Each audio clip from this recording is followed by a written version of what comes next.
This place I skate every morning is called The Trace. It's in Mississippi. It's a wonderful trail. I've been here in rain or shine. It's been my daily ritual. Sometimes I come twice in one day. But to come here every morning and to talk to my Discord Monko family has been really, hello, good morning, one of the joys of my time here in Mississippi. I listen to the cicadas and the locusts and all the bugs and insects every morning.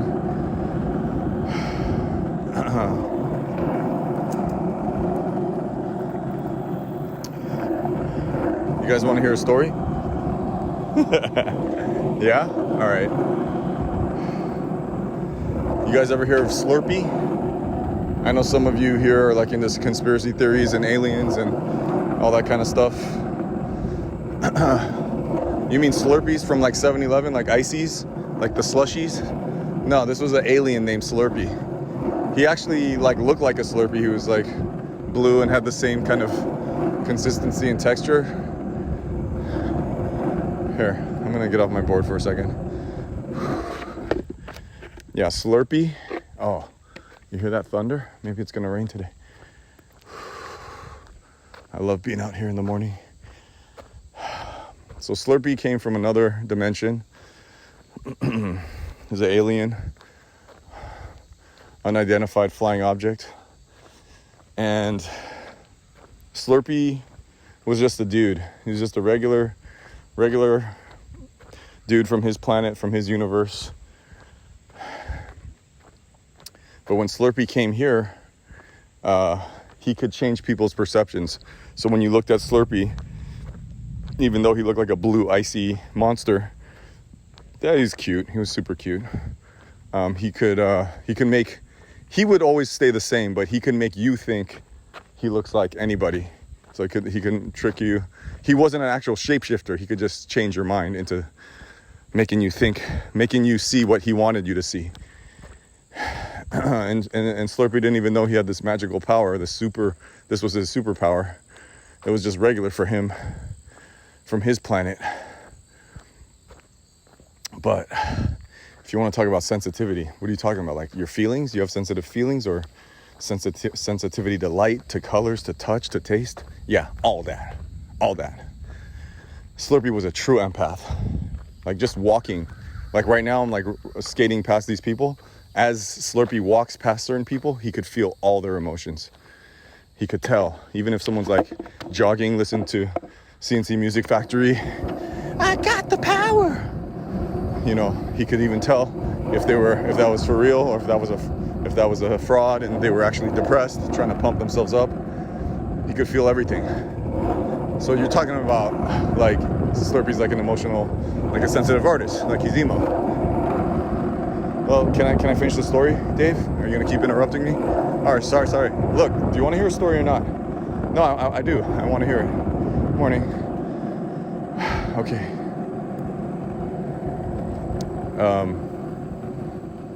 So bear with me here. Whoa, I think I saw lightning. Ooh. So when Slurpee would go into a restaurant and order food at fast food, you know, he saw these golden arches. So he thought he wanted to try this thing called McDonald's. And in fact, Slurpee never had to eat. Slurpee's had his biology just, it kept eating itself. And I don't know, don't ask me to explain it. He just didn't need food. But Slurpee, when he touched anything, when he sat down at the table at McDonald's, he could think, just the touch of touching the table, he would think of where the wood came from, which tree it came from. When he ordered the food, every single ingredient, his brain would time travel to every single place that the fries came from, how they were grown, where the water came from, which mountaintops. When he got the hamburger, which cows, which drugs they gave to the cows. There isn't much of a ending to this story, or even a point. I was just telling you about an alien named Slurpee. But I want you I don't know if you're an empath. I don't know if you're emo. I don't know if you're sensitive. I don't know if you're walled off, checked out. But just for today, and you don't have to do it all day. Always extra credit if you do it all day. But just for an hour, when you go outside today, wherever you go, if you go to the park, if you go to the store, if you go to a restaurant, if you go to school, I want you to take a deep breath and just imagine what it's like to be Slurpee for an hour. And so when you sit down on the chair, and you can't rush through this, I want you to feel everything. I want you to be thoughtful. Oh, you're so thoughtful. I want you to be super duper thoughtful, like thoughtful to the max. Like when you go, oh, I didn't think about that. I want you to think about it. Think about it to the max. And that would be a cool word. Cool word. I want a word that describes being the most thoughtful as possible.